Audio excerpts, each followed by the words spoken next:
Baik, Assalamualaikum warahmatullahi wabarakatuh. Selamat malam Bu Nia.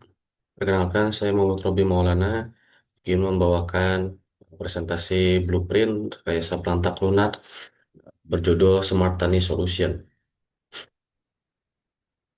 Yang pertama, tujuan dan ruang lingkup. Tujuannya adalah membangun platform e-commerce yang modern, efisien, dan mudah digunakan untuk memasarkan serta menjual produk pertanian, seperti bibit, pupuk, atau alat pertanian secara online, sehingga dapat memperluas jangkauan pasar dan mempermudah transaksi bagi para petani di Ciamis dan sekitarnya. Di sini ruang lingkupnya masih di Kabupaten Ciamis ya, Bu. Eh, Lalu ruang lingkup pengembangan aplikasi website ini yang responsif dan dapat diakses dari berbagai perangkat. Diharapkan untuk perangkat desktop, tablet, dan smartphone juga. Yang kedua, integrasi sistem pembayaran online dan metode pembayaran secara COD, cash on delivery. Selanjutnya, manajemen produk, stok, dan pesanan. Yang keempat, fitur interaksi pelanggan seperti ulasan produk dan chat langsung. Yang terakhir, dashboard administrasi untuk pengelolaan toko. Selanjutnya, masuk ke analisis analisis kebutuhan pengguna. Di sini ada dua user atau dua kebutuhan pengguna. Yang pertama ke petani atau pembeli. Petani dapat mencari produk dengan mudah berdasarkan kategori atau nama. Yang kedua, petani juga dapat melihat detail produk, harga, deskripsi dan ulasan. Lalu yang ketiga, dapat mendapatkan produk ke keranjang belanja. Yang selanjutnya dapat memilih metode pembayaran yang beragam seperti transfer bank, e-wallet, atau COD.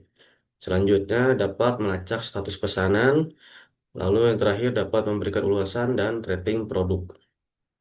Lalu sebagai user admin di sini dapat mengolah daftar produk seperti menambah, mengubah, dan menghapus. Yang kedua, admin juga dapat memperbarui stok produk secara real time. Yang ketiga, admin dapat melihat dan mengelola semua pesanan yang masuk. Selanjutnya dapat mengatur harga dan promosi, lalu dapat melihat laporan penjualan secara berkala. Yang terakhir dapat menanggapi pertanyaan atau keluhan pelanggan. Selanjutnya arsitektur perangkat lunak. Arsitektur yang di sini saya memakai arsitektur model View Controller atau MVC untuk memisahkan logika, aplikasi, data, dan antarmuka pengguna. Teknologi yang saya pakai di sini front end-nya menggunakan HTML, CSS, JavaScript, dan kerangka kerjanya pakai framework seperti React.js. Lalu untuk back end-nya menggunakan Laravel, PHP, untuk database menggunakan MySQL untuk menyimpan data produk, pengguna, dan transaksi. Masuk ke perancangan sistem.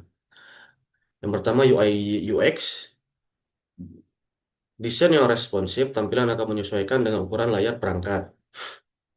Lalu navigasi yang intuitif, kategori produk yang jelas, kolom pencarian, dan tombol keranjang yang mudah ditemukan. Tiga halaman utamanya, halaman utama menampilkan produk unggulan, promosi, dan kategori utama. Lalu halaman produk menampilkan gambar produk, deskripsi, harga, dan tombol tambahkan keranjang. Lalu halaman checkout, proses pembelian yang ringkas dan jelas. Masuk ke diagram alir proses bisnis. Pencarian produk, pengguna mencari, lalu sistem akan menampilkan produk. Lalu penambahan ke keranjang, pengguna menambahkan, lalu sistem menyimpan item di keranjang. Yang ketiga, proses checkout. Pengguna mengisi data diri dan alamat, lalu memilih metode pembayaran. Setelah itu, konfirmasi pesanan. Lalu di manajemen pesanan, di admin atau pemilik toko, admin akan menerima notifikasi, lalu memproses pesanan. Setelahnya, mengubah status pesanan, diproses, dikirim, atau selesai. Yang terakhir, pelacakan pesanan, pengguna melihat status pesanan di halaman profil. Berikut adalah user flow-nya. User flow adalah langkah-langkah yang sudah divisualisasikan dan dapat diikuti pengguna melalui aplikasi untuk menyelesaikan satu atau beberapa task sekaligus. Langkah ini merupakan sebuah alur yang dapat menggambarkan bagaimana pengguna menggunakan aplikasi sejak awal hingga selesai. Mulai dari login. atau daftar. Di sini user akan diwajibkan untuk login ataupun daftar apabila tidak memiliki akun. Lalu apabila tidak login di sini, produk hanya bisa melihat user hanya akan bisa melihat produk tanpa bisa membeli atau berbelanja. Lalu apabila masuk login berhasil, masuk ke beranda, lihat cari produk, masuk ke detail, lalu ke tambahkan keranjang, lalu berbelanja. Berbelanja apabila iya, masuk ke cari produk lagi atau lihat produk. Apabila tidak, masuk ke keranjang. Lalu apabila iya lanjut masuk ke checkout, konfirmasi pembayaran, status pesanan, ulasan, dan selesai. Lalu di FD level 0-nya, diagram konteksnya, di sini proses-proses yang terdapat pada sistem ini telah memiliki pengelolaan data yang disimpan ke tabel database. Sehingga data-data yang dikelola saling berinteraksi dan dapat menghasilkan informasi. Aliran data utamanya adalah pelanggan, pencarian produk, pesanan, pembayaran, ulasan, dan chat. Lalu admin toko mencakup itu manajemen produk, manajemen pesanan, laporan, dan respon chat. Lalu sistem pembayaran mencakup verifikasi pembayaran dan konfirmasi transaksi. Lalu penyedia produk cakup update stok, pemesanan ke supplier. Lalu penyedia pengiriman itu data pengiriman dan tracking. Di FD level satunya, berikut adalah aliran data pada DFT level 1 pada sistem ini. Yang pertama sistem produk. Input, yang pertama input pencarian produk oleh pelanggan, lalu oleh admin di update stok. Outputnya adalah daftar produk, detail produk. Penyimpanannya ke tabel produk dan tabel kategori. Lalu sistem pesanan. Yang pertama input item keranjang, lalu data checkout. Outputnya konfirmasi pesanan ke status pengiriman. Penyimpanannya otomatis tabel pesanan dan keranjang item pesanan. Yang ketiga, sistem pembayaran, input, metode pembayaran, data pembayaran, lalu outputnya konfirmasi pembayaran berbentuk lalu invoice, penyimpanannya ke data transaksi. Yang keempat, sistem pengguna, inputnya registrasi, login, ulasan, chat, outputnya profil pengguna, riwayat transaksi, penyimpanannya tabel user dan ulasan. Untuk yang terakhir, sistem admin. Inputnya operasi admin bisa tambah produk, update status, outputnya berbentuk laporan atau notifikasi. Penyimpanannya ke tabel log dashboard admin. Berikut adalah rancangan relasi tabelnya.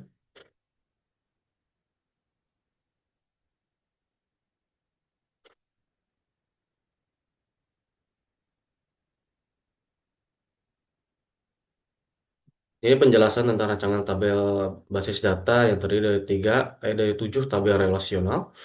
Tabel pertama, tabel pengguna, menyimpan data pengguna sistem, baik customer maupun admin.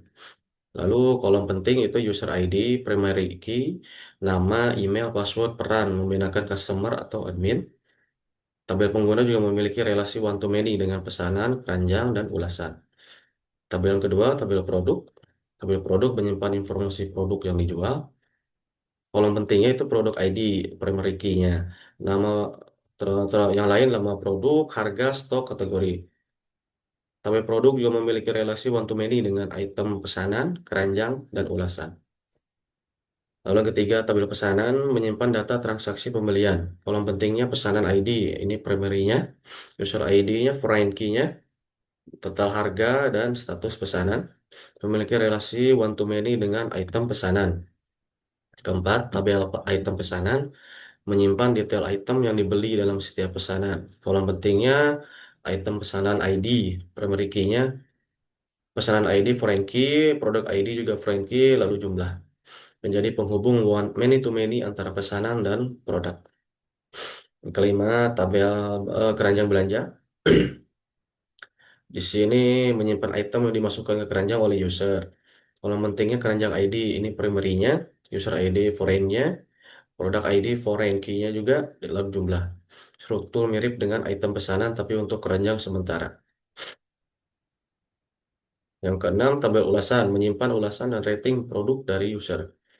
Ulasan ID sebagai primary key, foreign key-nya produk ID, user ID juga foreign key, rating, dan komentar. Menghubungkan user dan produk dengan data feedback. Yang ketujuh, tabel log admin, mencatat aktivitas admin di dashboard. Log ID sebagai primary key, admin user ID, foreign key, aksi, dan detail. Rencana pengembangan atau development plan. Fase 1, pengembangan minimum viable product.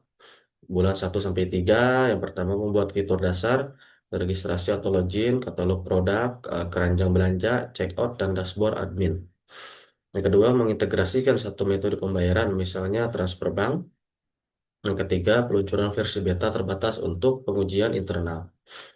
Fase 2-nya, bulan keempat sampai ke-6, mengintegrasikan sistem pembayaran digital e-wallet. Yang kedua, menambahkan fitur ulasan produk dan sistem rating. Yang ketiga, membuat fitur live chat dengan admin. Yang keempat, mengembangkan fitur notifikasi pesanan.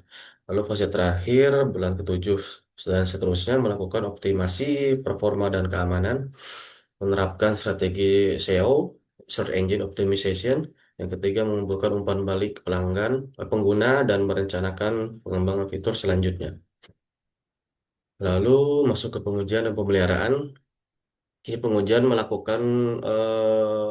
dilakukan pengujian fungsional semua fitur bekerja, pengujian kompatibilitas berbagai browser dan perangkat, dan pengujian keamanan.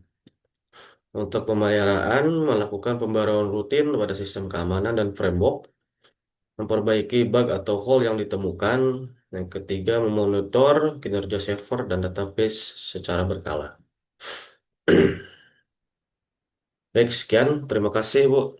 Apabila ada kurang dan lebihnya, saya minta maaf. Assalamualaikum warahmatullahi wabarakatuh.